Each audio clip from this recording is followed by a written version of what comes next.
and gentlemen, welcome to episode 15 of the Steeler Culture Podcast, presented by SteelTwins.com, and now partnered with SeatGeek. Yeah, man, SeatGeek. SeatGeek.com. It is a ticket streaming site you guys can go to for any tickets you are looking for, any events you are looking forward to in your area, any popular artist, any event you're looking forward to. Can be anything. They have it in your area categorized. You can go to SeatGeek.com.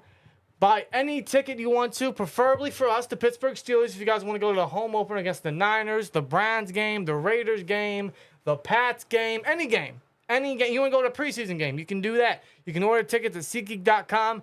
And the best part, you can put SteelTwins at checkout for $20 off your first SeatGeek purchase. So you can still go to a Steelers game and save some money in the process. Save an extra $20.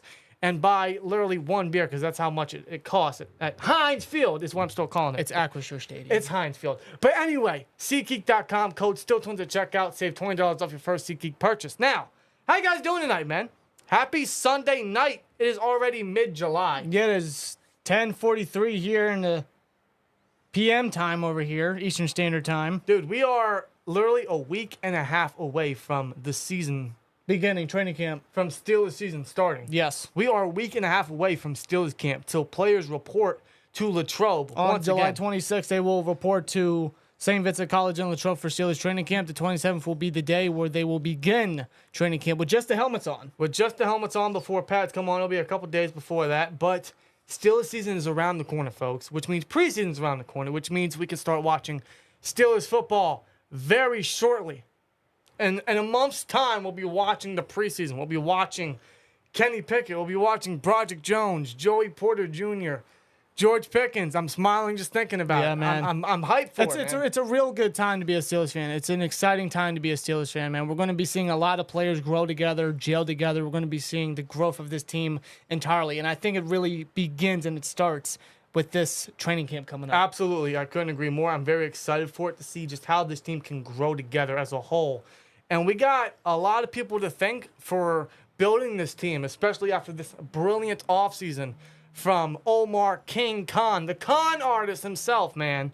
What an offseason he's had in his first offseason as Steelers GM. And it's not just him. We got to give props to everyone in the front office, especially Andy Waddle, who's the assistant GM. First ever in team history. And he obviously had a huge influence in the draft process, in getting guys in for agency. You've seen it in his track record. You've seen where we addressed positions and how we approached those positions earlier than we have in previous years. You know, it really speaks the body of language of what this team was going to improve this offseason, and very much they did. Yep. Now, obviously, they didn't improve everything. You know, that's the perfect offseason. You can't improve everything. No. And not everything was improved. We did lose a couple players in free agency, but all in all, I would say that this team has drastically improved from a lot of aspects. Yeah. A lot of aspects. And we got the front office to thank for that, for a very good offseason this year. And I feel like this is a good time to kind of overlook and have a look back on this entire offseason, being that next week is training camp week. Essentially, yeah. And that's when the season starts. Yeah. To which next week we'll be talking more about training camp and exactly what to look forward to and discuss, you know, the guys to watch out for and the type of impacts that they may have for the upcoming season and thus far. That will be next week on episode 16 of the Steelers Culture Podcast. That'll be next week. That'll be a fun discussion as we pretty much preview training camp, as that next Thursday will be the day that teams truly report. Yep. So, but tonight, I know it's a little impromptu of a live stream, but we appreciate you guys for joining us late on this Sunday night. Shout out to all you guys in the chat. We're going to pretty much break down and just discuss everything that happened in the offseason and how this team has improved and what we can look forward to in training camp. So we're going to get into that. But first, I know it's a hot topic around Steelers Twitter and Steelers social media right now, because if you've been on social media, if you've been on the Twitter world, if you've been on Threads, which is a new thing, which we're on now, by the way. Yeah, don't really use them much as of right now until Elon probably fucks Twitter up again. You know, it's inevitable, but yeah, all over Steelers social media, you know, because on Snapchat, Le'Veon Bell was responding, former Steeler Le'Veon Bell. We all know who he is. You know, first of all, before you get into what he said, I don't know why. I might be the only one feeling this way. I'm getting real tired of these guys continuously being brought up. Okay. You know? I understand. And the reason why is because it's like, I know it's fine to reflect on the past, but they are in the past. You know what I mean?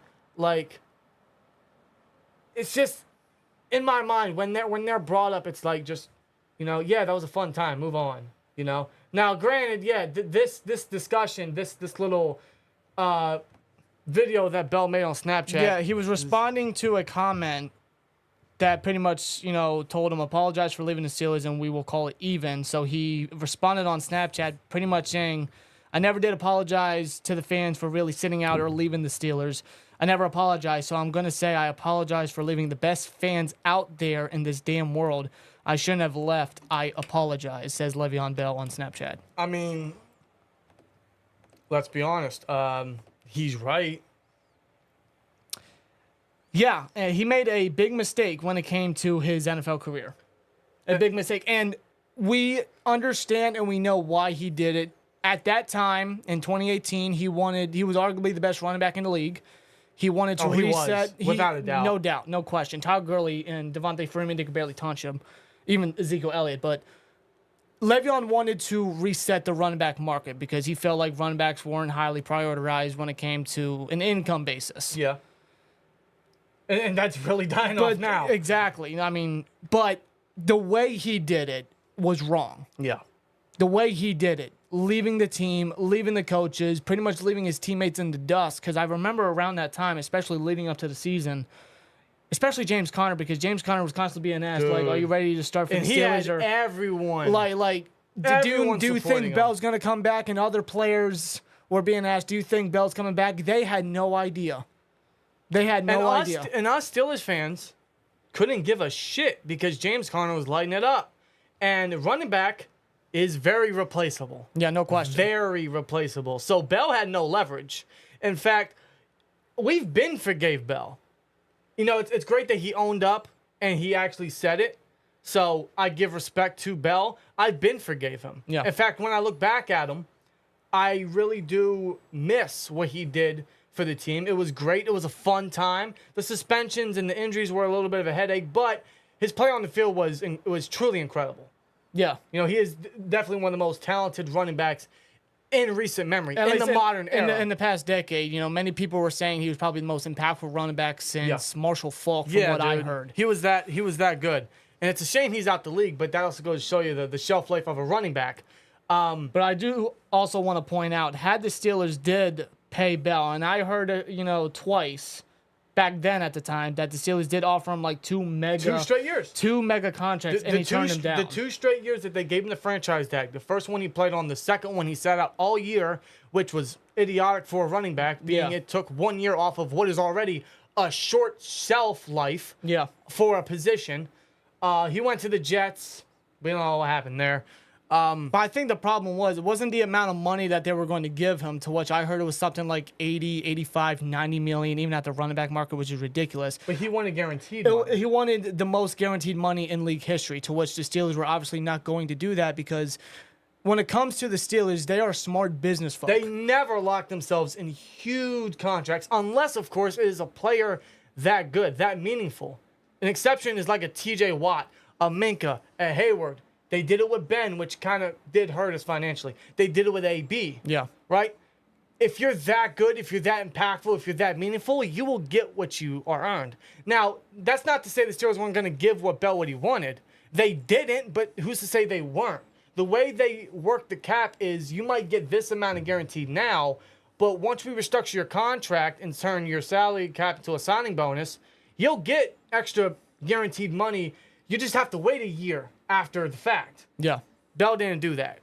No, Bell decided to just sit out, to which did more harm for his career than good, because when it came to the running back position and you're sitting out for a year, that's a year off your career. Yeah. And we know how easily expandable running backs are. And as a fact, they have a very short life. And as a fact, man, that was a blessing in disguise for the Steelers that he turned down not 1 but 2 contract extensions that would have made him maybe not guaranteed, but the highest paid running back in the league. They were going to give him a hefty deal. Yeah. Thankfully, he declined each contract because that would have put us in a very bad contract for a position that you don't want to lock yourself in. After already extending Ben Roethlisberger, after already extending Antonio Brown, Like, that's... I get you want to lock them up. The Killer Bee era was fun. I am proud to have witnessed every game live, every Sunday, Thursday, Monday, playoffs. One of the greatest trio tandems of all time. And definitely one of the most underachieved, unfortunately. Yes. But that's another topic. But the Steelers ought to be counting their blessings that he did turn that down, because you saw what happened to the Falcons when they locked themselves in Devontae Freeman's contract. You saw what happened to the Rams when they locked themselves in Todd Gurley's contract. They were, one after the other, the highest paid running back in NFL history. And I think that still remains the same. I could be wrong. But especially Todd Gurley. When the Rams cut him, they had $20.15 million in dead cap. Yeah. I'm not saying that's what happened to the Steelers, but the possibility was very much there, and that would have definitely risked the Steelers from a cap aspect. Yeah. Now, Omar Khan, being the financial wizard he was, and this is when Kevin Colbert was still the GM, he could have worked his magic and worked ways around it, but even more so than what he already had to do. Yeah. So, Bell, we forgive you, but it's honestly a blessing in disguise that they did turn it down, and that you turned it down. So, Quite honestly, yeah. it really is. But this does tie in with Omar Khan because, he is a cap wizard, and he still shows that today. And that really is what got him promoted as Steelers GM, right? Kevin Colbert retired after an incredible 20-plus year career with the Steelers. And then Omar Khan under the system for how long was promoted? An in-house promotion, yes. But he immediately set a different change of pace, a different tone in the front office when he became Steelers GM last offseason. Now, he participated in the draft for sure. He probably had some bit of a decision-making in the draft process, but he wasn't the official GM. Kevin Colbert was. Yeah. When Kevin Colbert retired, he was promoted, and the first thing he did was lock up 3 guys that were supposed to be free agents this past offseason, which was Boswell, Minka, and Deontay. He even signed Larry Ogunjobi. And this past offseason even re-signed him. And that was all before preseason even started. So he showed you immediately there was a different set of tone, a different aggression, a different approach in the Steelers' front office, which us Steelers fans aren't used to. 20-plus years under Kevin Colbert. And even with those re-signings, or not re-signings, but in signing Larry Ogunjobi, I mean, it really gave us a glimpse of, okay, if he's doing this so quick before the season's happening, what's he going to do when it comes to the NFL offseason? Yeah. Now, the Steelers did take their time to make moves because they did lose Sutton early on into the offseason. He went to the Lions, I think, what was it, the first day? Yeah, it was the first day he went to Detroit Lions. Yeah, where teams were able to negotiate, legally negotiate, legal tampering. Yeah, Terrell Edmonds went to the Philadelphia Eagles on a 1-year deal. Yeah, and those are positions you could say, like, the Steelers may have declined in, especially strong safety. Now, he did sign Keanu Neal. I have a great feeling he's going to be the starting strong safety. He's not an improvement. He's more of a 1-year rental, but he will replace Edmonds schematically as that box safety. Yeah. He's going to do everything Edmonds can do while also playing like a box nickel dime type of guy, right? Kind of like a hybrid piece. Right. He's going to replace Edmonds schematically. We'll see how he does. I'm excited for it. But you've seen all offseason, right? Even day one after we lost Sutton, he did make moves. He did make signings. And some of the biggest signings he made were some of the most immediate positions that we needed to fix, which was offensive line, which was corner, linebacker, defensive line. In fact, all throughout the entire offseason, the free agency, the draft, after the draft, I don't know the exact number, but he signed over 24 people. If I remember correctly, because I checked and I double checked. Just talking about the additions of free agent signings, waiver claims, and the trades that the Steelers made. I'm not even talking about the draft picks yet. Yeah. Solely off those additions before the draft, Colbert brought in 20 new people to the Steelers. Yeah. Yeah. And 20. That's not including the draft picks. Omar Khan stayed busy. The Steelers front office stayed busy. There was not a day where they weren't making moves. Because moves were coming in fast. News was coming in heavy. We're like, hold on, slow down. We're not used to this. Yeah. It's like, wait a minute. We were still trying to process the signing of, say, Amalu. We're still trying to process the signing of Patrick Peterson. We're still trying to process, everything here. And here you are signing Nate Herbig and all these other guys. And trading for Allen Robinson. Yes. Like, that was completely out of the blue. I don't think anybody in their right mind imagined Allen Robinson being a Pittsburgh Steeler. No. And Omar Khan made it happen. And then, like we said, they fixed linebackers as well with Cole Holcomb and Landon Roberts, who he wanted them. He named them in an interview and said, we wanted those guys at the start of the offseason. And that's who he got. He got the guys he wanted. Yeah. Which indicates, he's looking for specific guys and definitely banking on that. Like, that's that sense of aggression that you want to see from your GM. He even tried it with Orlando Brown. Didn't succeed. He went to the Bengals. But you saw that sense of aggression. Yeah. When he has his eyes on someone, Khan's not afraid to get aggressive. No. Mike Tomlin said that himself. He's aggressive. Mm-hmm. He did that in the offseason, and he obviously showed that in the draft. But what we saw in the offseason was something different, something new, a different taste for Steelers fans. You know, Kevin Colbert did it last year. He had some cap to play with for once. And he signed, guys to fix the line. He made some additions, like Mason Cole and James Daniels. And then Omar Khan the next year does just as good in fixing the line with Isaiah Sayamalu and Nate Herbig to fix the line, fix the guard position. But he did even more because when you look at the additional signings, now I'm not talking about the main additions like Robinson, Sayamalu, Holcomb, guys like that. I'm even talking about the depth guys. Like, he completely loaded on the depth of important positions that we did not have depth at last year. No. When you look at the offensive line, we didn't have a lot of depth there. No, we didn't. In fact, who was our depth piece last year? Was it Hasenauer? Kendrick Green? Yeah. Who was inactive? Who was inactive every game? Thank God. We had Jesse Davis. We had... Exactly. That's it, pretty much. Exactly. The Steelers brought in Nate Herbig to compete with Kevin Dotson and Kendrick Green because their jobs are not safe. They have not proven nor shown that they should stay even as a backup. No. I would be very shocked if they make the 53. In fact, spoiler alert, when we do our 53, man roster prediction, I don't think they're going to be on that list. That's not for a couple weeks. That's not until a little into the preseason. But I don't think they're going to be on that list. Yeah. Because, honestly, Nate Herbig can do everything they can do, but better. And it was who's our backup center? Nate Herbig. And he's played the position before. He's the versatile piece right there. Yeah. In the interior offensive line. Who's to say Spencer Anderson, very versatile, could step up as an additional depth piece, make the roster as a seventh-round guy? Yeah. Honestly.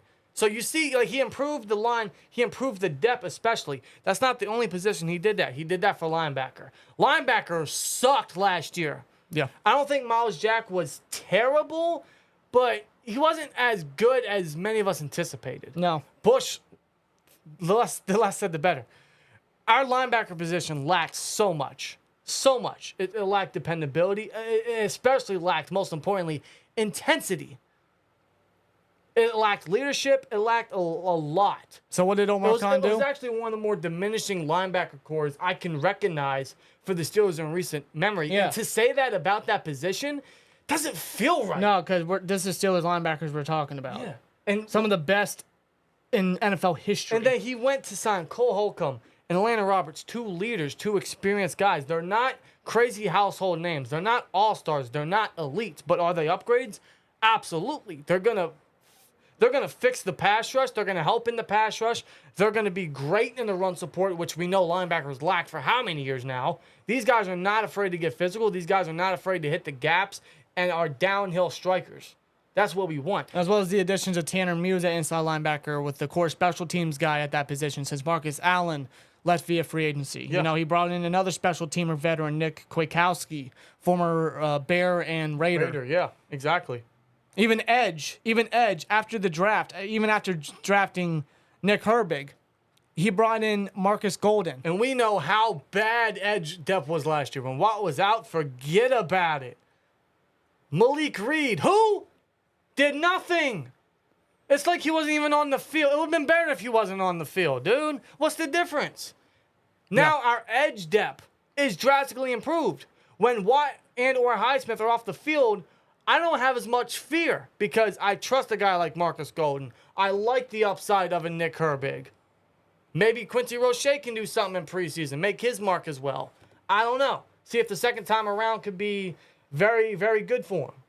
Maybe he's like another Ola Adani or a Tuzar Skipper or something, right? But you see the edge depth, especially, has drastically improved. Yeah. Cornerback, we lost Sutton. It still sucks. But we picked up a phenomenal veteran piece in Patrick Peterson, who still has a lot in the tank and so much experience, so much knowledge to pass down to the cornerback position. We still got Wallace to play outside. We drafted Joey Porter Jr. He's a student of the game. He's going to learn from one of the best minds at that position, a future Hall of Famer. Along with a Corey Trice as well. He's going to learn from the same guy. Yeah. You saw what the Steelers were doing at cornerback. We lost Sutton, yeah, but we brought in a veteran who can still play. Did very well for the Vikings last year, but is going to bring so much knowledge to a very young cornerback core, a very young secondary, while pairing with Terrell Austin and Grady Brown, who we've said it countless times since coming into the organization, our secondary has improved in production and development. Yep. Drastically. They did the same thing for linebacker, right? They got guys that are going to improve the position from every aspect, but as well as leadership and train the young guys, like a Mark Robinson, right? They got that leadership aspect. Yeah. You see what they're doing on defense. Most of these guys aren't going to be here forever. They're probably going to be here 2, maybe 3 years max, if that.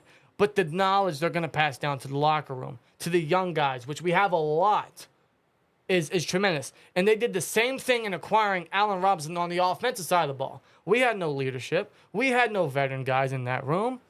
None. No. Not even in the entire offense. Maybe James Daniels, but he was in the locker room for a year. There was zero leaders. I'm not even really counting Pickett because he was a rookie last year. Yeah.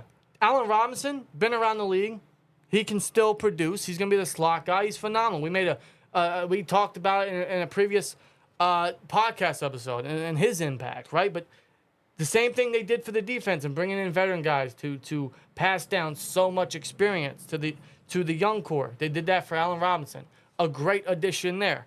Keanu Neal, he's going to replace Terrell Edmonds schematically. He brings knowledge and versatility and first-round pedigree. Yeah. They brought back Casey. He's going to be that versatile piece. He's going to be that dime backer role. Maybe he can work in the slot. He's going to mix it up with Minka. He's still going to be seen in 3 safety sets, yeah, which we saw a lot of last year.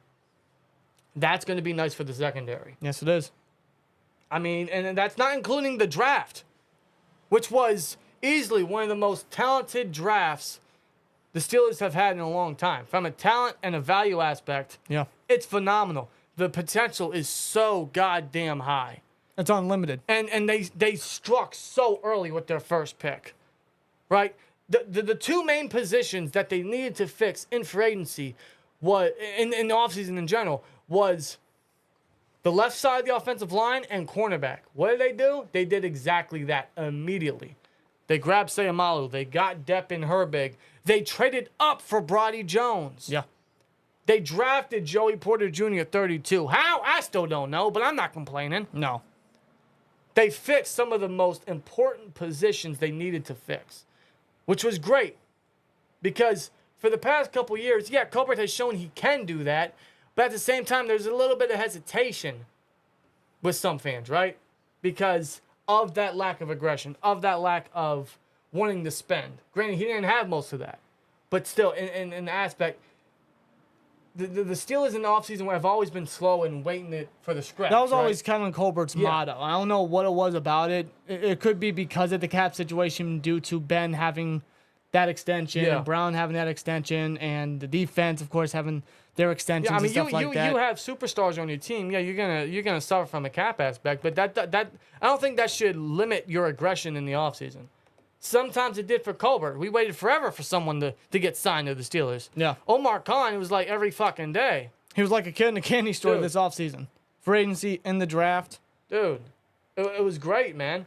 In the draft, like they improved so much, and they didn't stop because they even fixed defensive line. They fixed defensive tackle. Yeah, defensive line, especially last year, was outside of Hayward. And Ogunjobi at times until, he occasionally got hurt. It was insufferable. It was bad. The defensive line could literally not stop anything. Couldn't stop a nosebleed. Couldn't stop the run. Could barely get to the pressure. The defensive tackle position was very inconsistent. Yeah.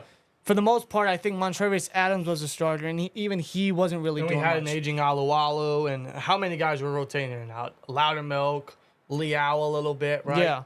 But this year, free agency, they brought in people on the defensive line that are just versatile. That are gap fillers, that are run stoppers, that are aggressive, that are going to do their job. You brought in Brandon Fihoku, former Charger. You brought in Armin Watts, former Viking and Bear. A lot of starting experience with those two guys while drafting Keanu Ben at pick 49. So you boosted the depth, which those guys have versatility in their own right, while still drafting Ben, who's looking to be the young stud on the defensive line, to which we have not had in a while because the D-line is aging. We got to get younger with the D-line. Yes. Ben is looking to be the guy of the future for the middle of the defensive line right there.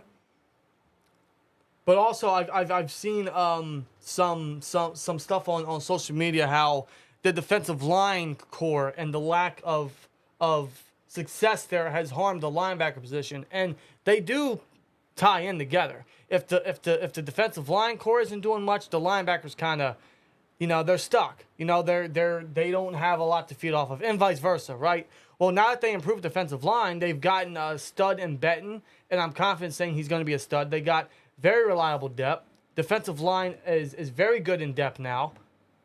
And a lot of guys on that D-line, they're just looking to get an opportunity. Liao, of course, coming into a second year with how versatile he was at Texas A&M. Yep. The Steelers and Carl Dunbar are going to experiment with that and have fun with that. And now for him to kind of have Hayward come off the field, catch his breath a little bit, get a young, fresh, hungry guy in there. Isaiah Loudermilk, the Steelers traded back into the draft to draft him for a reason. Kevin Colbert even said, this man reminds me of a young Cam Hayward, but he was in a Kendrick Green role last year as well. He wasn't really active. He, and pretty much, I believe his last year actually, is going to be hungry for an opportunity. Absolutely. But because they improved the defensive line, that's only going to improve the linebacker position, which has been improved from the additions that they made.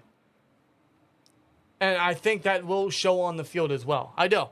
Now, obviously, we still don't have a coverage linebacker. I think that's gonna be shown in preseason. That's gonna be shown in the season, and the Steelers could make a move at some point.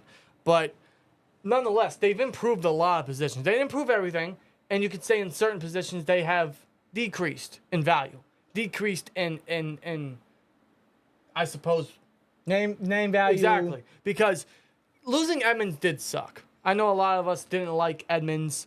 I thought he was underappreciated. I wasn't a fan of him initially. We both weren't. No, but a lot of us weren't. No, but year after his game is not as a playmaker. That's Minka's game. No. But Edmonds had a certain type of style, a certain type of game that just bonded with Edmund or Minka, and it just fit the strong safety position with what he was playing, and he was pretty damn good at it. And I think letting him go is going to be evident for this team. That's not to say that Keanu Neal's not going to do good or he's not going to be as good as Edmonds, but I do think that experience and that chemistry could see some effect for the first couple of weeks. I do trust Neal, I do, but somewhat Edmonds, it just sucked to see him go. I think it was more so he just wanted to move on, and I respect that. Yeah, because I believe, if I remember correctly, the Steelers were looking to resign him. Yeah. They were interested in resigning him, but he just wanted to move on. And, the guy just wants to explore other, a bigger role, a bigger opportunity with another team. Yeah. I mean, you can't hate that. No, I respect that. And that's the one negative I will give this offseason is they did lose Edmonds, they did lose Sutton, and I think in that they lost two very good homegrown guys. To a secondary that was god-awful at developing secondary guys. Yes. They lost homegrown talent, and everyone says, well, you build through the draft, Steelers built through the draft. You're right, but you got to also keep the guys you built through the draft. Now, they didn't, but I still feel like the secondary will produce. I'm not saying that because we lost Edmonds and Sutton that our secondary is going to suck this year. We replaced Sutton the same day we lost him. We have Neal to replace Edmonds for now. Neal's not going to be the long-term guy. I feel like Edmonds could have. I feel like we could have. He's still young enough to have been. Exactly. Yeah. But what I'm saying is we didn't improve everything.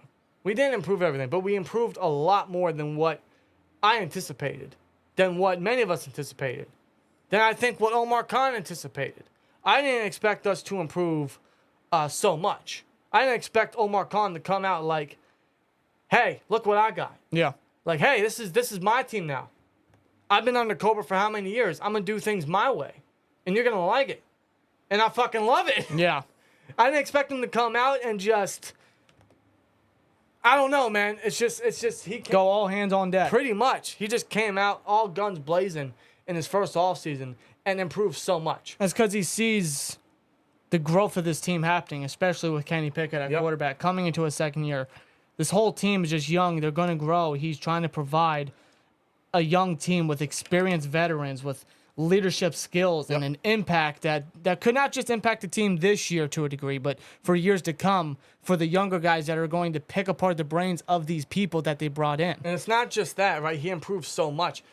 Most importantly, he improved depth, which has been lacking at many positions for so many years for the Steelers. Some of the best teams in the NFL have tremendous depth. How deep was the Eagles' linebacking core and the defensive line and offensive line last year, right? How deep was that? How deep was the Bills' secondary? How deep is so many other teams, right, at certain positions? We lacked the depth at many areas, like receiver. Now we got the depth. Now we got Robinson. Austin's looking to break out, of course. You know, they brought in Hakeem Butler, who broke out in the XFL. You know, they brought back Miles Boykin, Gunnar Olszewski. I mean, we'll see what he's made of. They even brought in Brandon Mann to compete with Presley Harvin. He's even worried about special teams. Yeah. Right? That's what Presley Harvin needs. Yes. An experience. Now, Brandon Mann may not be the most mind-blowing punter. He may not be the best punter, but he's an experienced veteran punter that Harvin needs to compete with. Yes. Because Harvin didn't really compete with anybody. Jordan Berry's pretty much on his way out. And Corliss Waitman was nothing but a practice squad guy at the time. Yeah, until he's the experienced veteran punter who's been starting for several years with the Jets. I agree. So, I mean, he's not – if he beats out Harvin, he's not going to be in a tremendous improvement. But it shows, even at punter, no position – no matter who you are, what you did. I'm so glad you said that. Nothing is safe. Nobody is safe, even as a depth guy. Glad you said that. I'm so glad you said that. Nobody's safe. Because Kevin Dotson, he's not safe. Kendrick Green is not safe. Dan Moore was not safe. I don't care how much starting experience you have. Montravius Adams is not safe. Omar Khan went into the offseason and said, I don't care who you are. I don't care how much experience you have. I don't care what you've done for this team. No one is safe. We needed to improve this and that, and that's what he did. Yeah. Especially offensive line. I am so because even a lot of Steelers fans preach it. You got to fix that left side. Yeah. And what did he do? He signed one of the best guards in the league and went after one of the best tackles in the draft immediately. Yep. He fixed edge depth. He fixed linebacker. He got a veteran receiver. He fixed so much. He really did very well in this offseason, man. Yep. I got to give Omar Khan and everyone in the Steelers front office their flowers because what an offseason, man. I'm very happy with this offseason. I'm actually very excited for this team. Now, obviously, most of these signings, most of these additions, I don't know how immediate most of them are going to be. I don't know how the impact is going to be immediately. And there's no rush for that. There's no rush for an immediate impact or an immediate upgrade, right? Let these guys gel. They're still new. Let these guys gel together. Let's build the chemistry because there's no rush yet.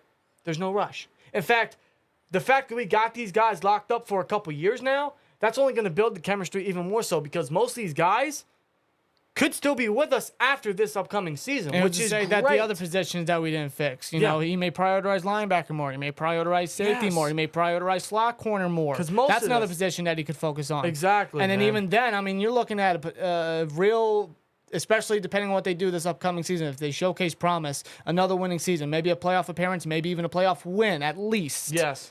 And then you fix the other holes that still need to be fixed up. And then you got a complete team.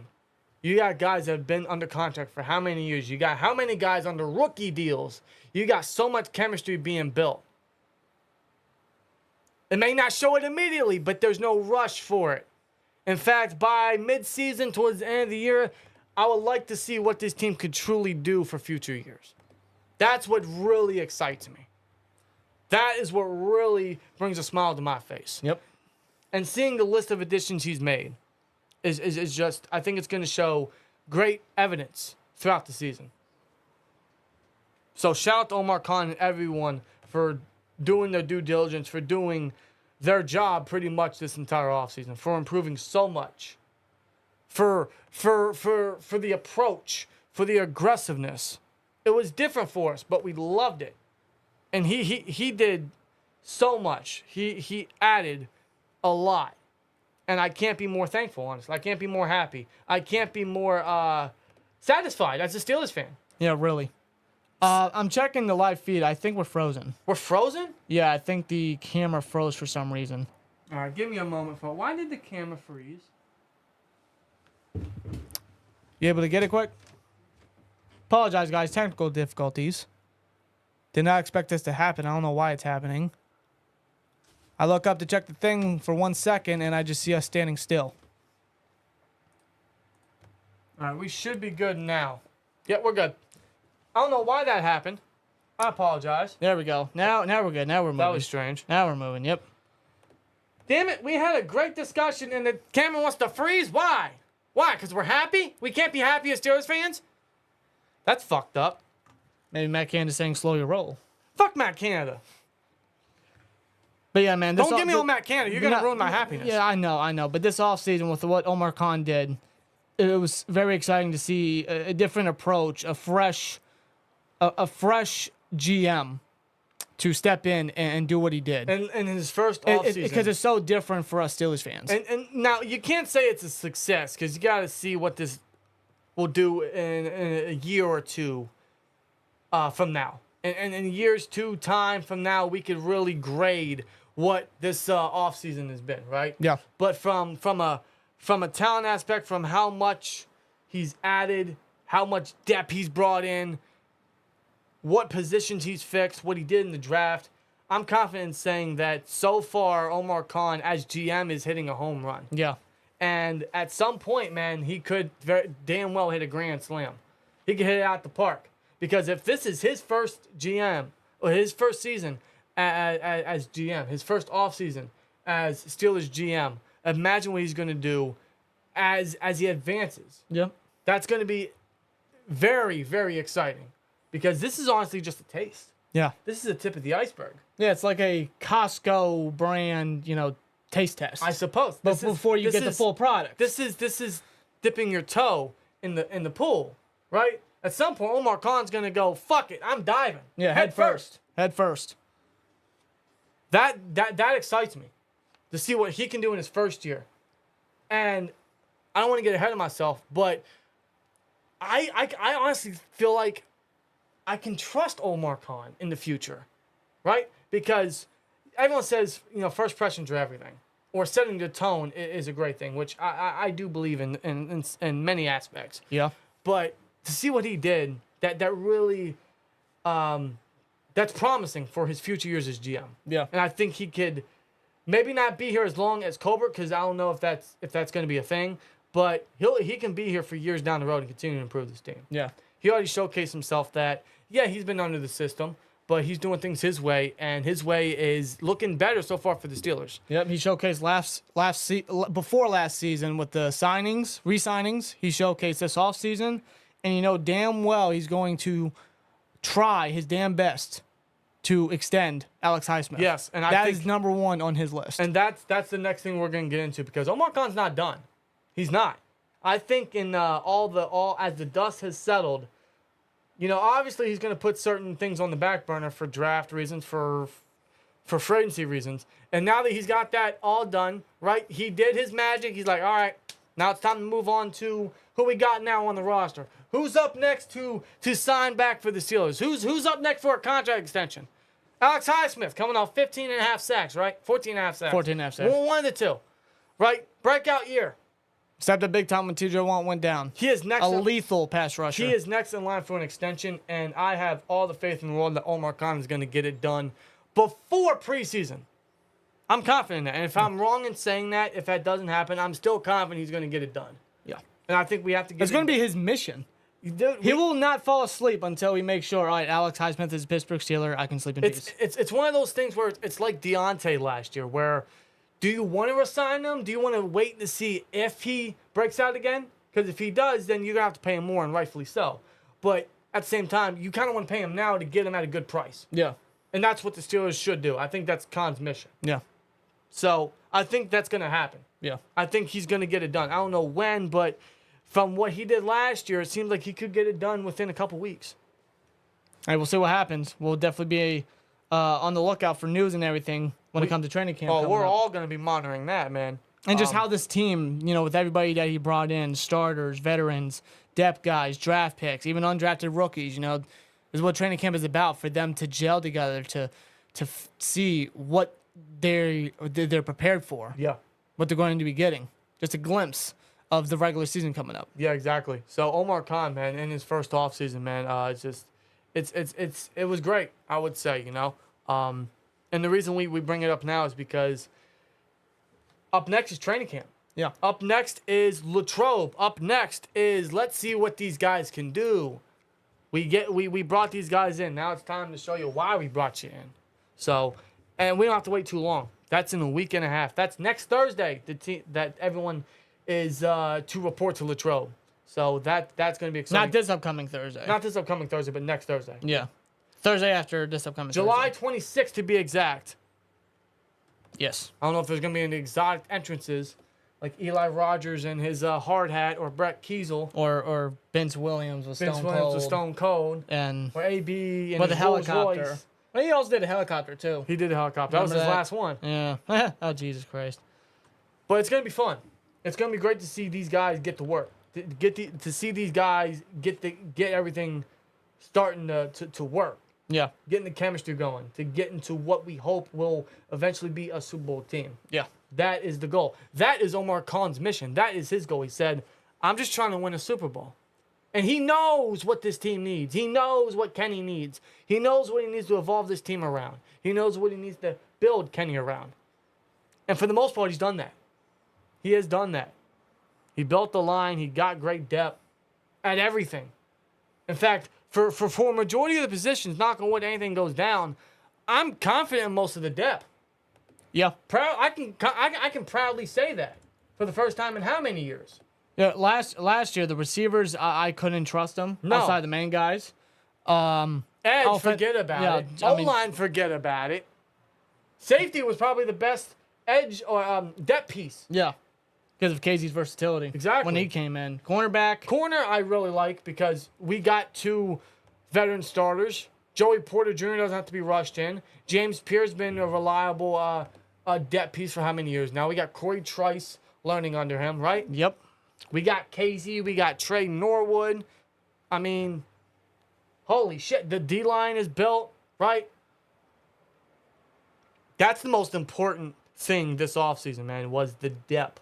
Not just building what we really needed to build from the start aspect, but the depth. Depth is very important in the NFL. Yep. Incredibly important. And Khan did a very good job of that. Let's get into the chat, man. How you guys feeling? We're making at least a second round this season. All we need is better offensive play calling and a step up from Kenny, which I think will happen, says Steve G. Steve, I agree. Couldn't agree more, man. We trust Kenny.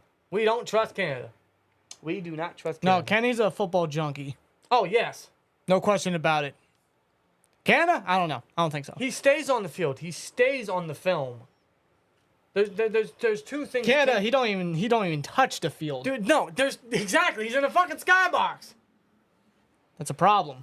Bald-headed And bastard. I think that is a big difference with a coordinator up in the skybox compared to on the field. Yeah. You got to be around your players so you get how they're feeling, so you know what their morale is. You need to understand, okay, all right, what I'm doing ain't working, and I feel that. I got to change shit up. It's a sense of environment. While you're just up there by yourself with a camera, and then the players are literally throwing Gatorade and shit and Pickens saying throw me the goddamn ball. It's a sense of environment and body language that only a coordinator on the field can feel. So, yeah, it's just we all trust Kenny, man. There's 2 things Kenny doesn't stop at. It's field and film. The 2 Fs. So, and I like to give 2 Fs to Matt Canada. So, seriously, I mean, we all trust Kenny, man. That's honestly one of the more important things this season is, we build a lot around Kenny. Now it's time for Kenny to step up, truthfully. Just because he's the first-round kid and he's the next guy, that doesn't keep him immune from criticism. In his second year, right? Yeah, he could still show some shakiness, but... Oh, yeah, there's no doubt about that. Kenny Pickett does need to execute on the field. He is the quarterback for this team. That is the expectation. But we are confident in saying that he is a quarterback for the future. We're confident that he will make plays out on the field. Those game-winning drives versus the Raiders and especially the Ravens touched me personally. Yeah. That's when I was sold. Back to back. I trust the kid. I can't call him a kid. I'm younger than him. Fuck, that's weird. Yeah. But Yeah, I he's trust 20, Kenny. he's 25 now, so I trust Kenny. Let me see. Didn't he come in on a reindeer one? I think he did. Yeah. He got most of his sacks when TJ was playing, so who knows? Khan might trade him. He didn't do much by himself, says Thomas. Yeah, I noticed that with Highsmith, but I did also sense that he was still getting constant pressure, right? Yeah. That's the one stat that is never really shown or doesn't pop up anywhere is the pressure he still caused. Yeah. Like he doesn't get to the quarterback. TJ Watt obviously plays a big part. He did that for Bud. Another And elite pass rusher alongside you does play part in your statistics, but don't take anything away from Bud Dupree when he was a Steeler or Alex Highsmith when he was a Steeler. But yes. Or when he is, hopefully remains a Steeler. Because TJ Watt is there and his name value alone brings so much attraction and so much fear for the offense, that does help a lot of players on the field. And it's the same, There's no doubt about it. It's the same way Joe Green was for a Dwight White, right? Or an LC Greenwood, or even the linebackers that blitzed in the middle, like a Lambert or a Ham, right? Because he was double teamed, that left guys one-on-one. And the same thing with Watt and Highsmith and Bud, and I'll even say Hayward. Not take anything from Cam Hayward. He's an elite. He's one of the best to ever do it in the black and gold. Yeah. Right. He is a Steelers legend. Seriously. In fact, he's going to be up there with T.J. Watt for the most sacks in Steelers history.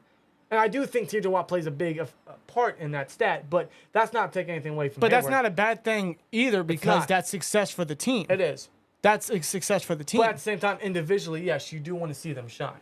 But even then, like you stated, the stats that don't show up, the pressure and stuff like that, like you see those glimpses. Yes. You see that happening.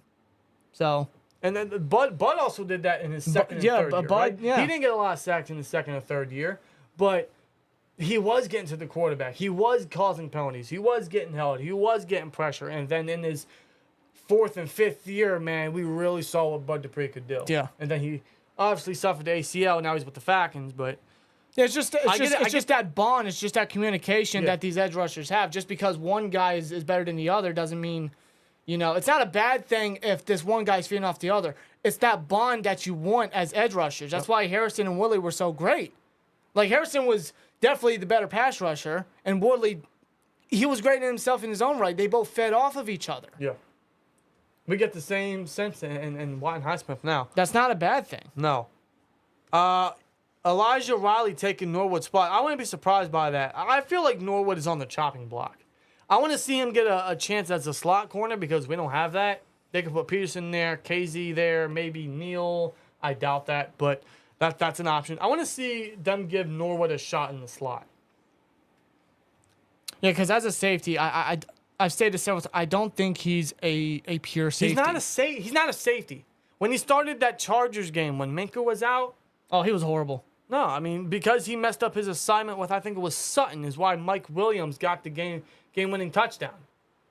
Well, what was that, on Sunday night? It was a Sunday night game. Yeah, I remember that. That was a devastating one. Yeah, it was because Norwood messed up his assignment. He's not a safety. He's a slot corner.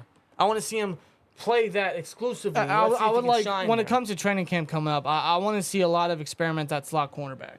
Yeah. Because we don't have a pure slot guy. We have Chandon Sullivan, who we brought in, who's a former Packer and Viking, and he has the majority, or pretty much all, essentially, his snaps and his experience in the slot. So he's a pure slot guy. That doesn't mean he's a great guy, but he's a pure slot guy. But we don't really have anybody else to kind of rotate with him. We stated Pat Pete could move around considering he kind of wants to, and the other teams that he played for, the Cardinals and Vikings, they weren't really doing that. Oh, we can. And the Steelers are definitely going to want to explore that. They love them versatile defensive backs. Yeah, Austin's going to really just get creative with that. We got Porter we can put in sub packages. Same thing with James Pierre. He has so much experience there. We can get creative. Yeah, but, get guys like Trey Norwood involved. Get guys like DeMonte Casey involved in the slot. Do a rotation. Do a pattern. See what fits best, who could really help in the slot. Because slot cornerback, when it comes to secondary, could be a big hole. Yep. to the Steelers secondary, because ever since Mike Cohen left, that slot position has really hurt the secondary. It's reeked. It's really hurt. It's reeked. Arthur Millette really did nothing, at least No. as far as a coverage guy went. As a run defender and an essential blitzer, he was solid. But as a cover guy, forget about it. No. So I don't know what they do with slot cornerback, but that's definitely a position that I'm going to be keeping my eye on. Defensively, that's what I'm really looking most forward to is what they do at the slot. Because some That's of the best receivers play in the slot, and we're playing some of the best receivers this coming season that play in the slot. And the slot position is so quintessential to the Steelers' success in dime packages, in nickel packages, in nickel blitzes, in Blitzburg. Yeah. Right? The nickel position is so quintessential to that success. So what the Steelers do to that, we'll see. Maybe Khan signs or trades for somebody. I don't know. Anything can happen, right? Yeah, really. Are y'all going to training camp? I don't know. I want to, because we missed out on Friday Night Lights last year because It rained. And the team knew about it all fucking week. I can see you're still salty about that. Very much so, man. What a waste of a trip. Although we salvaged it when we went to Pittsburgh the next day. Yeah. But we went there for Friday Night Lights to see the team practice. And yeah, I mean all the money that all the fans, there was a lot of people there. A lot of fans paid to, that went to the school and everything, but it's at the same time like they knew it was going to rain all week and they still scheduled it. There was no warning of, hey, this might get postponed. they didn't even think about moving it in an indoor, No. like renting or even doing it at their own indoor practice facility. So we maybe make it open to the public one time. I don't know if that's allowed, but even for just this one instance for Steelers Nation. Well, they even canceled the trip in Latrobe the next morning, and it didn't fucking rain. So, Yeah, that's right. I remember waking up that morning, like, Steelers training camp is canceled today due to weather complications. And it didn't rain. It never rained. Like, what the? I guess the field was wet. So yeah, I'm still salty about that. But I do want to get back. I do want to go back to Friday Night Lights or some point in training camp. I want to go back to Latrobe, man. Yeah. It's been a while since we've been to Latrobe, and just to get back out there and see the guys practice, I think it'd be fun, man. As a matter of fact, I do got something that I kind of want to talk to you about. Do you just want me to say it here live, or do you want to do it off camera? Is it in relation to the Steelers? Kind of.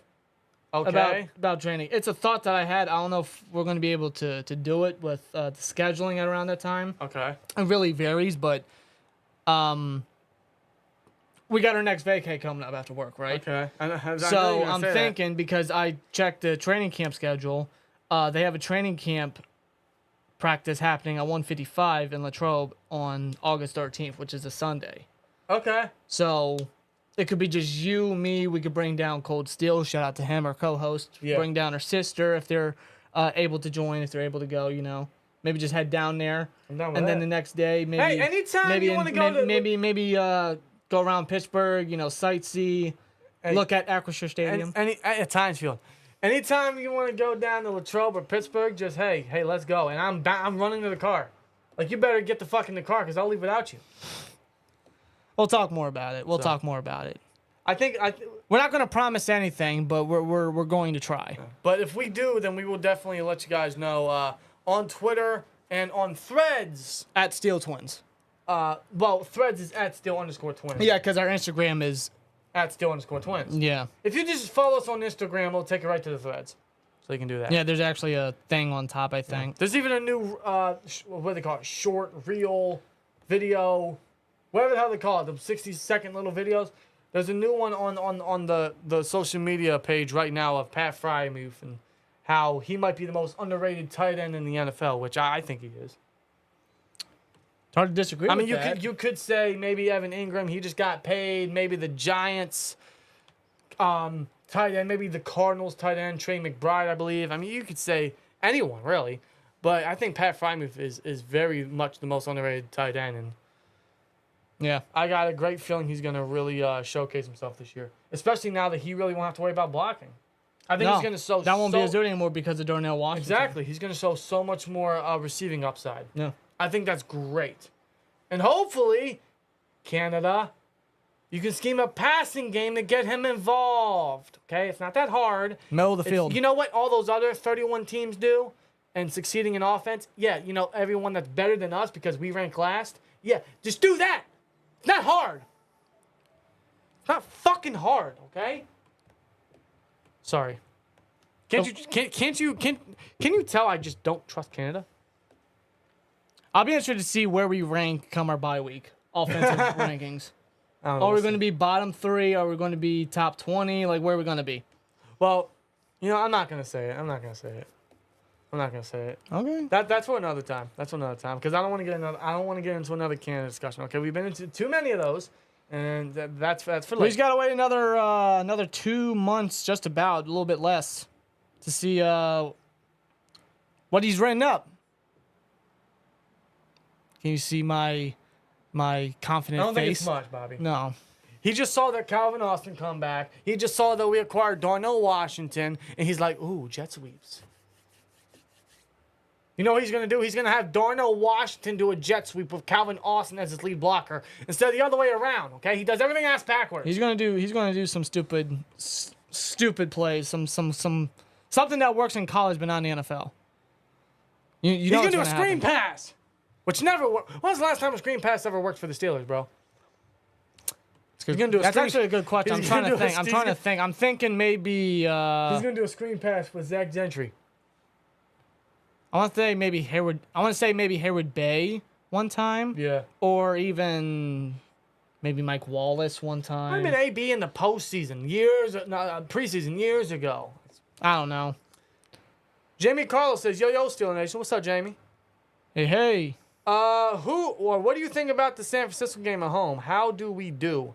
Truthfully, I don't know. Because it's week 1, and week 1 doesn't set the tone. I know I'm one in setting the tone. I believe that in a lot of aspects, but with football, that's not the case because there's 17 games in a season, and we might not start hot, but that's not going to set our tone because we saw last year we didn't start too great, but as the Steelers do, they always they die trying, don't they? They are very competitive down the stretch. So I don't know what happens week 1. All I know is if it's bad, don't panic.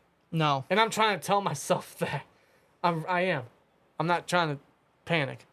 But, yeah, like that. Because the Niners are that good. No. It depends on who their quarterback is. That's really going to be a focal point for their team this year. But they have a stacked team. Yeah. They have stars on both sides of the field.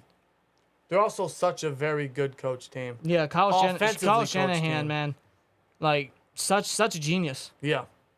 It's crazy how he doesn't have a trophy yet, a ring yet. He's such an offensive genius, man. Yeah. Oh, God. Yeah, he went to the playoffs. He went deep into the playoffs with the last pick while we didn't do anything with the only first-round quarterback that we drafted. God, that really says a lot about Matt Canada, doesn't it? Also the same thing with the Dolphins with Skylar Thompson, another 7th-round quarterback who went to the postseason and challenged the Bills. I'm just saying... you got teams with 7th-round quarterbacks. We got the only quarterback drafted in the 1st round, and we don't do shit with him. Who's to say that Eric Bieniemy, as the Commanders, I think he's their OC and assistant head coach with Ron Rivera. Who's to say that Sam Howell doesn't break out? Yeah. Who's a 5th-rounder last year? I mean, we could have done that. We could have opened the. Considering John Mitchell, who was a long-time assistant head coach, retired, and we could have completely fixed. Oh my God! OC Oh my right God, dude! If we would have opened our wallet and given him the assistant head coach and offensive coordinator position, he literally lateraled from OC to OC. Granted, he got the highest paid assistant head coach and highest paid offensive coordinator contract, which is why he lateraled from the Chiefs to the Commanders. We could have done that. Now, we could have offered that. It will be interesting. We needed both, didn't we? Of course, absolutely. That's why I was vocal that one episode a couple months back. Like why didn't we do that? But it's gonna be interesting to see what Bieniemy does with the Commanders with Sam Howell, considering what he did with Mahomes. Because I think it's gonna speak a lot on both sides. Because if he really makes Sam Howell solid or even stand out and really good, and the Commanders actually end up being a growing team, then that says a lot about Bieniemy. Oh, absolutely. So but you also gotta trust Ron Rivera a little bit. Of course, you can't take anything from Ron Rivera. Yeah, he got the best out of Cam Newton. How about the Commanders, man? Another team is gonna do good this year, right? I think the Jags are gonna do good again. Oh, no doubt. Trevor Lawrence is really I'm sold on him. I saw that in preseason when we faced them last year. I've seen Lawrence just throw dots and everything. I'm like, damn, this boy is actually, he's improved. Yeah. And that showed in the season. I think the Steelers could have a Jags-type season where, yeah, we're young, but we can remain competitive. We could show promise. That's exactly what the Jags did. And a big part of that was because of the coaching change that they did. Yep. And it helped Trevor Lawrence tremendously. Yeah. Simple coach change. They had a slow start, but they bounced back big time toward the end of the season. And they made a big, probably the largest comeback in playoff history. I hope that's what we can do, but because we made 0 coaching changes, I don't know. Well, offensively. Offensively, yeah. You know, we added Aaron Curry as our new inside linebacker. Well, yeah, coach. sure. So, because Floors left. The Martavis Bryant days, yeah, those are good days. The Killer B era, yeah. Martavis, man, what a what if. God Almighty, Washington might not even play the first game. That's what they are saying. If so, it will be a small roll blocking. Yeah, block and roll. Really, he might not play. Well, even then, I wouldn't panic about it. No, I wouldn't panic about it because with the tight end group, of course, Muth, Washington, Gentry, and Connor Hayward. Yeah. Now, Hayward could obviously move the fullback, and I think that's definitely the move that they could do. But maybe they have in mind that they want to keep him at tight end, and they could just move him around at that position. Well, he's still working with Alfredo Roberts. Potentially, they could be doing that. And considering Washington is a rookie, they could have him inactive, to start off and experiment with Hayward. And maybe, if something were to happen, or, they have a game plan set for a big game, maybe they get Washington in there. You know what I mean? Yeah. So if he's inactive, I wouldn't panic at all about it. No. Well, but I would. But then again, we don't really know. It's just a rumor. Yeah. We don't really know. No. I mean, preseason hasn't happened yet. Nah, that's weeks from now. So, we'll see. Injuries could happen, knock on wood, but, that's anything can happen any time during training camp preseason, right? I still remember that one game against the Packers in preseason. Pouncey got hurt. We had to have, who was it? Cody Wallace start all year at center. Oh, my God. That was 2015. Wallace. So anything can happen. Yeah, I remember Cody Wallace. Yeah. Good grief. Matt Canada could screw up a soup sandwich. Sure can. He could. I wouldn't trust him to bathe my dog, bro. He could probably screw scrambled eggs up. You know how bad. I'll ask for over easy, right? He'll give me sunny side up, or he'll give me a fucking omelet. With how hot it's probably going to be, you could probably cook it on his damn head. Matt Canada will be better this year. I think he has to keep the offense simple with 2 new quarterbacks, in my opinion. I hope he's better. Just because I don't trust him doesn't mean I hope he doesn't get better. Obviously I do. I hope a lot improves this year. That's what we hope for, of course. Yeah, but I don't trust him. I might have no choice to. He's done nothing for us to hold our, for us to have confidence in him. And I don't Zero. And I don't want to hear no excuse because I've already heard them all. Oh, he had an aging quarterback and a poor line. Oh, he had a rookie quarterback and which one is it? Which one is it? Yeah, no. You said because he had an aging quarterback, he needed a young guy to succeed. He needed more mobility at the position. He needed a younger, stronger arm. He finally gets that. Okay. And we saw the same shit. As if Ben was still quarterback. The game plan was pretty much the same thing. Even when Mason Rudolph stepped in. There's no excuses no more with this guy, man. There's not. I do hope he improves, truthfully, obviously. I just don't trust him. He could surprise me. He very well could. Change stuff up, man. Change the game plan. Draw more trick plays if you want to use those. Draw more plays for middle of the field. Set up an aggressive passing game. Like get Pickens more involved. Get Muth down the middle, right? Get Deontay the ball, right? Let these guys just work. Stretch the field. Stop with these sideline shots and these dink and dunks, right? Use them to which they are best at. Dude, how many throws did Kenny? How many deep shots did we get last year? I don't recall a lot. Not many. I don't recall a lot. Not many, bro. Not many. It's a rarity. Not many, man. Anyone know what happened to Steeler gang? I haven't heard anything. No, neither have I. Actually, I don't know what's up with that. But if it's anything crazy or serious, obviously we all wish the best. But yeah, of course. I haven't heard nothing, man. I don't know what's going on there. No, neither have I. I just hope they don't throw Jones in there against San Fran or Kenny will get killed. If Broderick is ready, you play him. Just because he's going up against Nick Bosa and Myles Garrett and everyone else early, that doesn't give you a reason to bench him or to not play him. Yeah. You're hurting Kenny that way. It's as simple as this. If he outperforms Dan Moore, he's the starter. Just like when T.J. Watt. Now, granted, James Harrison was 40 years old. I don't care.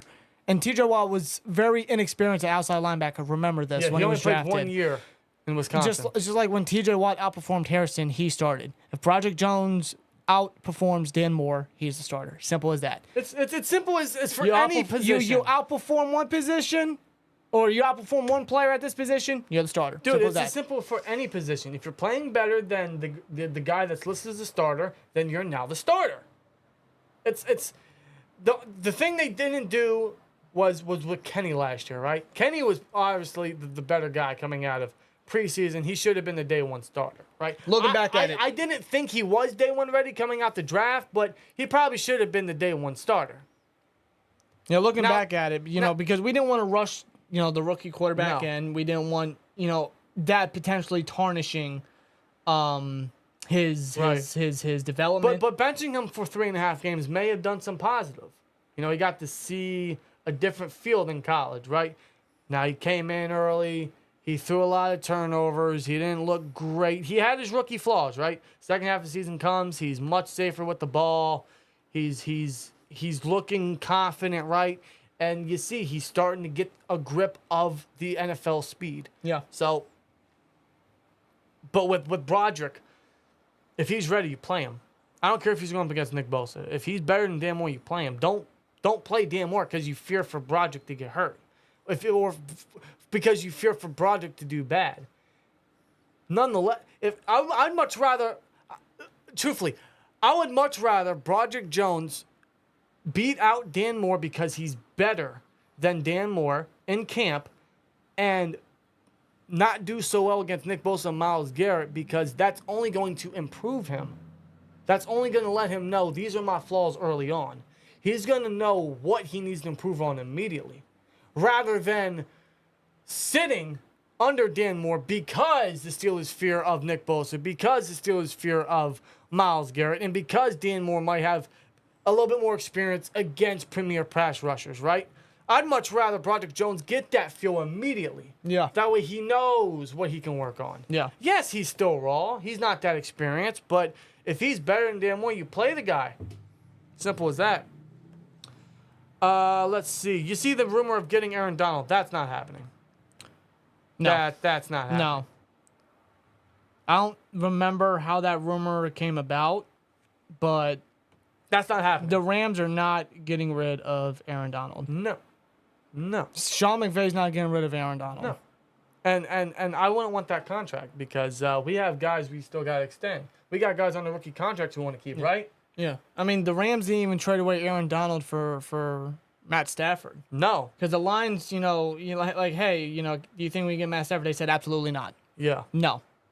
So even for a better quarterback than Matt Stafford, they didn't trade away Aaron Donald. So. Right. Dan Moore's better to handle him, and if Kenny gets another concussion, we're done. Well, if you start Dan Moore... Okay, let me say this. The left side of the line is the reason he had concussions last year. Yeah. Which is Now, why you stated it. Because of his experience, he's more prone for premier pass rushers. Sure. That doesn't make him... That doesn't mean he should start. No. Especially if he gets outbeaten by Jones. Yeah. I get there's no rush to put Jones in, but it's as simple as this. If Jones beats him out, if he outperforms him on Then the he's the offensive starter. tackle, that's it. I'd much rather him learn his flaws early because he's going up against top pass rushers because he's only going to get better so quickly. He's going to know what he's wrong at. Right? It's almost like an Andrew Thomas situation with the Giants or who's that other dude, right? The other dude that was it like a Mekhi Becton, right? He didn't start off so hot for the Jets. Now he's injury prone now, but I remember when he first came in, he didn't start so hot for the Jets, and he started to show promise up until he got hurt. Yeah. Now he's slimmed down, he's looking good, but no, it reminds me more of like of an Andrew Thomas situation with the Giants, right? He didn't look so great early on, but you seen that's because he's got to understand his flaws early. Yeah. Of course. That's great. That's great. Let's see. There's no rush to put Jones in. He can handle he can get his lumps after a couple games. Kenny's safety to play the whole season is more important than Jones being rushed in. I feel you there, but I just feel like if you keep some of the guys on the left side, which caused the concussions last year, it's only going to hurt Kenny. Truthfully. Yeah.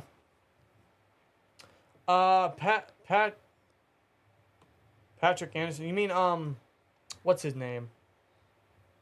Spencer Anderson? Yeah, Spencer Anderson. Yeah. Yeah, because I don't know any other Anderson on the team. Yeah, Spencer Anderson. Yeah. I love his versatility. I think he's going to beat out Kendrick Green for a roster spot. Maybe even Kevin Dotson.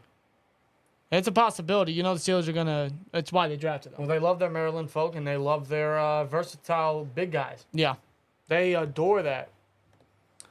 The O-line was sus in Ben's last season and Kenny's first year. The O-line got better during the second half of the season. No pass protection equals dink and dunk if you don't have any time to pass deep. And that's what everyone says is yeah, like, obviously the quarterbacks didn't have time to throw the ball. I know that. That was very evident. Ben got rid of the ball in 2 seconds. Kenny, I don't know if this is just part of his game, because he kind of did show that a little bit in Pittsburgh. He would, the ball would snap and he'd roll out the pocket. Now, I don't know if that's the way he plays the game. I don't know if that's what he did in Pittsburgh, or if that's the way Canada is setting up. Because most of the time when he rolls out the pocket, it's mostly a sideline shot. Yeah, dude, we saw week after week countless times. He rolls out the pocket and throws the move to Pickens, to Deontay, all sideline shots. That may be due to the lack of trust in the offense, but now you don't have that. Now you can trust the offense. It may not be an immediate improvement, but you got guys that are going to be here a long time. None of these guys that are on the line, outside of maybe Chuck's, are going to be gone after this upcoming year. Pretty much. These guys are going to remain on the same line for the foreseeable future. They're going to grow with Kenny. That's great for an offensive line. So you don't fear that no more. But if I keep seeing that, then it's not a lack of trust in the offense. It's just you fucking suck at scheming a passing game. In fact, now I want to go look at the Pittsburgh Panthers film to see if that was in Kenny's game. Because if it was, then Kenny needs to learn to trust his linemen. Kenny needs to learn to work in the pocket. I know using your mobility is great. That's what you need in the NFL. That's what the Steelers quarterback position hasn't seen in how many years, right? Yeah.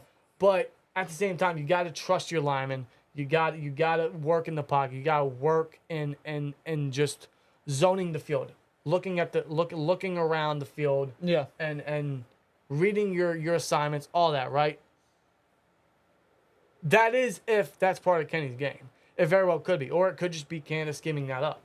Maybe it's their way of not wanting to rush Kenny. Well, let's not forget as well, because I believe Mitch was doing it from time to time too. Don't you remember? Yes. I don't think he obviously didn't do it as much as Kenny, because Kenny played more. But you saw from time to time Mitch was essentially doing the same stuff. Yeah. So it might just be a Matt Canada schematic thing. That's what I'm thinking. Because I could be wrong. I got to look back at his Panthers highlights. But I don't think Kenny was doing a lot of like motioning out the pocket like he did last year. Yeah. And we saw that too often. Way too often. And that could be an assortment of reasons. Maybe they want to ease him in. Maybe they don't want him to take risky throws. Maybe that's another reason why they're lacking the attack in the middle of the field, which I find ridiculous. Yeah. Maybe they don't trust the line. Well, now you should. So if we keep seeing that, then I don't know. It might be a Canada thing. But I would hate for that to be a Kenny thing, because he's got to get out of that. He's not going to find success doing that. The way I see it, you don't want a quarterback to fit your scheme. At least I believe that. Like, you don't want a quarterback. What I mean by that is because you want a quarterback to be comfortable with their style and how they're going to play. Because I remember reading Bill Cowher's book, Heart and Steel. Yep. He mentioned during Ben's rookie year, to which he was never supposed to play, injuries happened. Ben came in, I think it was week 2, week 3, against the Ravens. And as soon as that happened, Bill Cowher knew in order to have success for this season, he had to make sure Ben was comfortable. So what he did was he and Ken Wisenhunt, switched and changed their offensive scheme to Ben's style so Ben would be comfortable coming in for the offense with Bettis, with Hines, with the receivers like that. And they didn't plan to play him all year. No. They didn't. But So, they injuries- changed the whole offense to fit Ben's style so he could succeed, and Ben ended up the rest is history. That is great coaching, man. That is offensive scheming right there. They didn't plan on playing this guy his entire rookie year. Then these injuries happened. They got inserted him in. He's the starter the rest of the year. And guess what? Well, now we got to change plans. It's last minute, right? It's out of nowhere, right? Change plans. It's and not look like, what happened. It's not like, because I remember that Lions game when we went into overtime when Ben had COVID the day before and he couldn't play. We had Rudolph in. Steelers had no backup plan because you could tell in that game that when It was the same Rudolph was offense. in, it was the same offense and the same game plan as if Ben was in. It was no different. That's the difference, man. That is And a huge difference. you can't have, especially a younger quarterback like that, to play that scheme and play that style because that's limiting them. You don't want a young quarterback to be limited. And I feel like Canada's still doing the same. And they don't have to play like a Big Ben. They don't have to play like a freaking Pro Bowl quarterback. Play good now, granted, enough. Kenny's a first rounder. Yes, but play good enough to win. Do what help your quarterback. Do what helps make your quarterback comfortable on offense. That's another reason he needs to be down on the field. Yeah. Communicate with his quarterback. He needs to do that. Because there's a difference when you're on the field compared to up in the skybox, man. That's the difference between us and other coaching, man. That right there. Where are we at in the chat? They said he rushed out of the pocket in his last year at Pitt before the play can develop. Well, in that case, if that's a Kenny thing, he needs to grow out of that. Yeah, of course. That's only going to limit him. Kenny was holding the ball too long, missing open reads, scrambling when he didn't have to. They are rookie mistakes, right? They are. But we got to see less of that now. There are no more rookie mistakes. There are no more, he's young, right? Yep. Truth is, he's 25 years old. He's been in the Pittsburgh system for literally 6 years. Yeah. There's no excuse for Kenny no more. I'm sorry. No.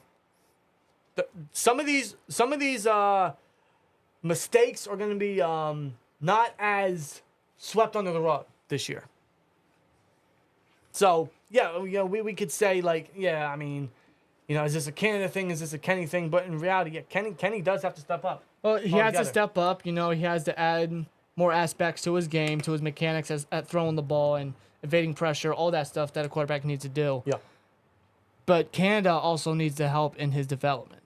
Surely. Oh, absolutely. I agree. There's no doubt about it. The coordinator plays a big part in a young quarterback's development. And if you don't do that, you don't have an offense. That's why we said this at the beginning of the offseason, man. We trust Kenny. We do not trust Canada. Still stick with that. I still stick with that. I trust Kenny as a football mind, a football junkie, a film junkie, a football player, a Pittsburgh guy to work. He's worked all off. You guys seen the videos. He's working with A-Rob. He's working with Pickens, Austin, Muth, the whole line, right? Everybody, right? He's working. Yeah. He's doing what he's got to do, right? He's building the chemistry. I trust the guy. I don't trust the coordinator, man. I know I keep saying it, but I don't. I don't think so, but it depends on how Canada schemes Pickens. But yeah, I mean that's another thing is we all expect a breakout year from Pickens, right? Yeah. We do. Compared to other receivers that we've drafted in the past couple of years, Pickens, man, is just something different with him. He just shows that extra velocity, that extra oomph. Yeah. That fuck you. That I'm gonna cook your ass. Right? Yeah, He's across. literally. He's looking at the corner. He's like, it's over. It's over.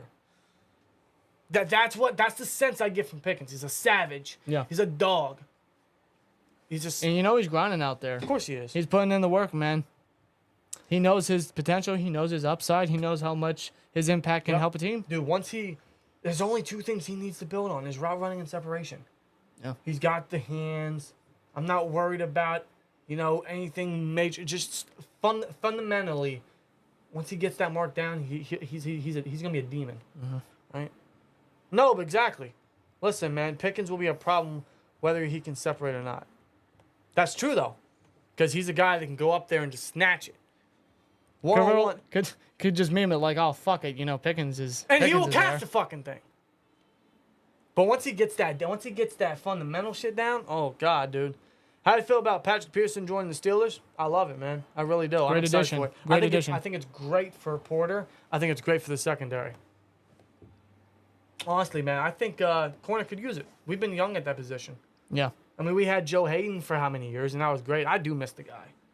Oh, of course, no doubt about it. You know, there's not many guys that leave the Steelers, and you're like, man, I really miss him, right? Because I don't get that feel with Bell. I didn't get that with AB. And that might be due to how they left. That does play a part. That does, but also But then again, we easily replace them. they're very replaceable. With those positions with the Steelers, I mean, forget about it. They're easily replaceable. But other guys, right? Like Sazier or even Tuitt and Hayden. You know, those are guys that left, and I think every now and then I'm like, fuck, man, I really miss them. Yeah. Yeah, 'Cause they were that Shazier, man, good. oh my God, he was just reaching his ceiling. Dude, Just reaching his potential. To it, I mean, God bless him. I hope he's doing well. and I know I really do. I know Hayden had to go because he was aging, but God, what a No, because around that time, when the Browns released him, and Bro, we he was- literally signed him in 5 minutes, Do I our have a- secondary was awful. Do I have a Joe Hayden jersey? That secondary was awful, and he was the one guy that was literally doing something because the Dude. other guys we had And he wasn't weren't doing anything. He was an energy. He was. And it's an energy that the secondary didn't need. And despite how they played, they did feed off of Hayden, but I remember him and Steven Nelson. Dude. Like, you called him the Uso Penitentiary. Uso Penitentiary lockdown. Lockdown. Like the 2 years that they were together, like, they were so good. Dude. Joe Hayden and Steven Nelson, like, they were literally like peanut butter and jelly. Bro, seriously. And I can't find a Joe Hayden jersey anywhere, but I gotta get one. I gotta get one. Number 23, dude. Gotta get one. Gotta get one, man. I think our best wide receivers break out this year. Kenny was top 5 at the end of the season. Last year, he got it. I'm confident in the guys, man. I really am. I'm very confident in the targets. I think Cole is an underrated signing, even coming off an injury. Yeah, Mason Cole is... Well, that hair is going to make him fit.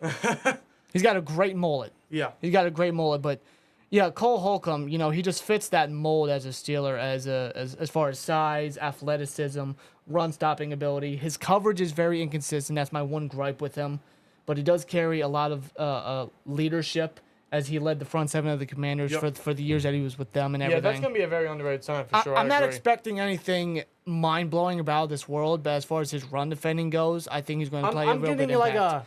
You know what I'm getting? I'm getting like a I don't want to go Farrier. That's too high. More like a Larry Foote feel with this guy, right? I'm getting like a Larry Foote feel with Cole Holcomb. Yeah. And it's cool we got two guys named Cole on the field. Yeah. Mason Cole, Cole Holcomb, Bay. Bay, yeah. And Atlanta Roberts, you can't discredit him too. With his experience around the league with the Patriots and the Dolphins. Yeah. His run defending ability too reminds me in general reminds me a lot of Vince Williams. Yeah. Just his style, his special teams ability, his passion, how hard he hits. Yep. Like, that run stopping duo is going to be real nice. Yeah, it is, man. I'm excited for it. I'm just worried. The run defense is going to be great. I'm just worried about the coverage ability for linebackers. But with how much that they improved, though, on the front seven with run stopping ability and pass rush with the edge guys that we brought, if they do their part, I mean, the secondary can just take advantage right there and then. I think we see a little bit more Casey and Neal in the box. I think that can make up for the lack of that. I do still sense we're going to get a Omar Khan making a trade for linebacker. There's going to be someone that's going to want to trade, almost like a Minka situation, where he could find somebody and just strike. I don't know who that's going to be, but it seems like every year the linebacker position has someone that's going to be on the market, and I feel like this is the year Khan can make a move. I don't know who. I don't know who either at the moment. It's going to be somebody. It could be someone I'm not even thinking of. We wanted Isaiah Simmons. He's going to be a safety for the Cardinals. Yeah. The one guy that comes off the top of my head, and this doesn't mean I want him, I'm just bringing him up, is Devin White. But even he has kind of underperformed. No. Even he has underperformed. He's not good in coverage. And plus, he wants like a big contract. Yeah, no. Something like 15 to 18 million, I heard, like a month back or so. Yeah. No, thank you. No, thank you. Run heavy and play action is what we're getting this year. If we get any play action, I'll be happy with it. But yeah, we're going to be run heavy. Yeah. But that doesn't mean, run away from a.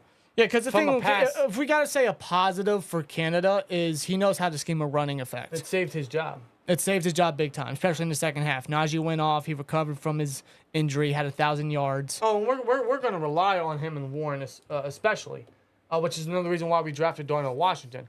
But you also did draft a first-round quarterback. You're paying. You're investing in a first-round quarterback. You paid a receiver $16 million. You drafted a second-round tight end and wide receiver, a fourth-round wide receiver. You traded for that guy. You got to get a passing game going. Yeah, no doubt about it. I mean, you have to. That's the expectation. You put in a lot of capital, a lot of pedigree into these guys, right? You got to get something going. Yeah. I'm definitely going to the Niners game because I've never been to a home opener, says Nobe412. Well, Nobe, cheap plug here. If you have not gotten tickets, I suggest you get tickets at SeatGeek.com because you can put in the code SteelTwins at checkout for $20 off your first SeatGeek purchase. So still go to the game and save some cash in the process. Yeah. Yeah. Quan Alexander. Yeah, they brought him in for a visit, and they didn't. I haven't heard anything about him since. No. I haven't even heard him going to any other team. Just a guy that they're just going to have his number in the office just in case. They're going to have him. Insurance policy, let me just say it like that. Pretty much. Him or Miles Jack if need be. Yeah. And I really mean if need be. They're going to bring Keanu in the box, another hard hitter. Yeah, definitely. It's crazy. You know what's crazy? You know what's fucking crazy? What? Well, I think I know what you're bringing up. Dude, what you're going to bring up. First of all, this needs to load up. There we go. You think back to the 2016 NFL draft, right? Was it 2016? I think it was 2016. Yeah, you think back to this 2016 NFL draft, right? Was it 2016? Was it 2017? What, for Neil? 2017. 2017, yeah, he drafted 2017. I'm wrong. That was when the Falcons went to the Super Bowl. That's when 2016 we drafted Artie Burns. We don't like to talk about that. 2017. Think of how many former first-round picks we've had in the 2017 draft class. We had T.J. Watt, thankfully. We had Taco Charlton for a couple weeks. We had where's he at? Fucking Keanu Neal. Was that 2017? That was 2017. Yeah, Neil was 2017. We had was it Carl Joseph? Was he 2017? I believe he was. Wasn't he? Or 2016? Was it 2016? It was one of the two. No, it was 2016 we had a lot because I remember Carl Joseph, first rounder 2016. Remember Paxton Lynch? Was it 2016? Remember Paxton Lynch? Oh my God. Yeah, Paxton Lynch. Yeah. Was it? Yeah, it was 20. Yeah, I knew I was right the first time. Yeah, so we had Keanu Neal. We had Carl Joseph. How many other guys from the that just tells you the Steelers love their first round pedigree. Oh, 2017 too. Remember Taco Charlton? Yeah. Yeah, yeah, the man that was picked before T.J. Watt, ended up backing T.J. Watt for a year. Dude, we had a lot of first round pedigree on this team. And speaking of 2017 draft class, I'm gonna bring this guy's name up because apparently the Steelers are reportedly interested in looking at this guy if need be. Really? Reuben Foster. And he played for the Pittsburgh Maulers. He's a part of that number one defense this past season for the USFL. Wasn't he the pick right after TJ? Yes, 31. To the Niners. And we all know what happened to his career. He was an idiot off the field. He really screwed up his career when he was great in Alabama. But you can tell he's trying to grind back. He's trying to get back into the sport of football. He was a part of the Maulers defense, although they lost the USFL championship. But he's a guy that's definitely going to be looking for another opportunity. He's definitely going to have to build his way up, of course. Steelers could bring him in. They could cut a guy and bring him in, give him an opportunity. I don't know how much he would do on the field. I wouldn't really expect anything drastic or immediate, but I mean, an opportunity would not hurt the guy. It's a low risk high reward. Well, was he 30? He's gonna be 30. He's up there in age, but it's a low risk high reward. It'll be a camp body signing. That's what it would be. Yeah, that's the thing, though. We don't have a lot of covers linebackers to fall on. No one's really out there. But that's all we're missing from that position, man. Yeah. That's why they might lean on Neal and Casey a lot. Casey hasn't really played much linebacker, but yeah. And again, Mark Robinson, depending on his progression, how far he's come to the position. But I don't know. But we talked about it in last week's podcast episode. Yeah, we did. Terrell Austin's not going to rush him. He said he could probably compete for a starting role next year, but that's about it. Yeah. I think that's a regret. I think they should let him loose, let him play. Let's see what he got. Why not? He's not going to start over Orlando Roberts and Cole Holcomb, but let's see what he got. He could be a nice rotational pause. Yeah. With inside linebacker this year, I sense a lot of rotations happening with the inside linebacker. Well, you know. let's be real. They're all the same linebacker, just different player. Yeah.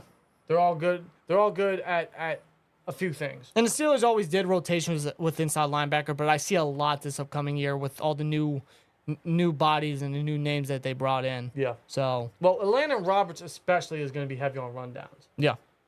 Mark Robinson could come in as that speedster, that change of pace, that guy that could work in passing downs. But I do see them running a lot of 3 safety sets to make up for the lack of coverage guys. They could do that. They're going to put Neal down there. They're going to put KZ up top next to Minka. They could put Minka in the slot or vice versa.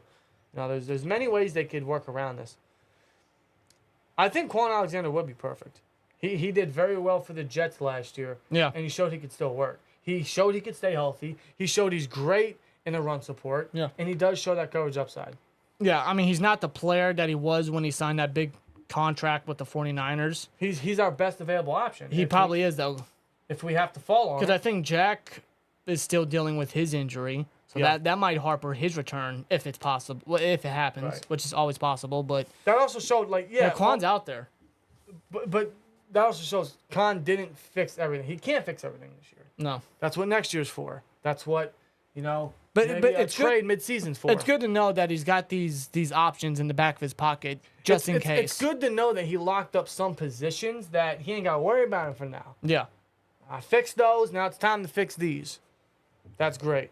That's great. Because I hate seeing these Reynolds and these rotations and fuck, this guy's gone. I got to replace this position, and that's a reoccurring thing every year. Edge. Now we ain't got to worry about it, do we? No, thankfully not. Hopefully not. Hopefully not. I don't think Marcus Golden's going to be here too long, but we got Herbig. So I'm confident in that. Yeah. So we ain't got to worry about stuff like that no more. No. Receiver, we shouldn't have to worry about that. We got guys under contract for the next couple of years. Tight end's great, right? I mean, the depth is just tremendous. So now he can fix linebacker, maybe safety, maybe right tackle next year because who knows what's up with Chucks. I don't know if they're going to still want to pay him how much they're paying him. Yeah, we don't really know the future for Chucks. It just depends on what he does. Well, they trust him enough, but I don't know if they're going to want to keep dishing out how much they're going to pay him. Yeah, of course. We'll see. Which But- they could always do a pay cut, but Yeah. we'll see what happens, though. But it's officially Monday morning, July 17th, 2023. It is a quarter after midnight here on Monday morning. So I think we're going to call it a stream, man. We appreciate you guys tuning in and this impromptu live stream, the Sunday night live stream where we discuss and break down Omar Khan's first Steelers offseason, as I think it was appropriate time to do it because next Thursday, training camp officially starts. Players report, and the Steelers season is officially underway. And that is what episode 16 is going to be about next week, where we will be previewing training camp, see what we can look for, some training camp battles, which rookie could step up, who's going to flash, who could be this year's George Pickens in training camp. Yeah, really. We're going to talk about all that next week in episode 16, so hope you guys join us for that. Otherwise, enjoy you guys' week. We'll try to get some content throughout the week, and we will update you STN members on the Marquise Pouncey and the Steelers $50 Pro Shop gift card that is coming to STN members exclusively. We're going to try to get that out this week. We're still fixing up some of the details, but the plan is to get it out this week and get you guys entered and get that out to you guys You know it. very shortly. So if you guys are interested in that, you guys can join the STN. We want to give you guys giveaways every couple months, and at some point get giveaways going every month. It's our best way of giving back to you guys. So we're going to get that announced hopefully this week. But you guys make this week a great one. It's mid-July already. Let's think about this, man. This might be the last non-Steelers football week for a long time. Good. Good. Because next week, we got to wait till Thursday, but next week officially starts the Steelers training camp. Just the best time of the year coming ahead of us. Yes, it is, man. And that got here quick. And shortly, before we know it, it's going to be week 1. And we can bitch at Matt Canada all we want. So I can't wait. But you guys enjoy the rest of your night. Make this week a great one, and see you in the next one. And as always, like, comment, subscribe, and we'll see you later. Peace!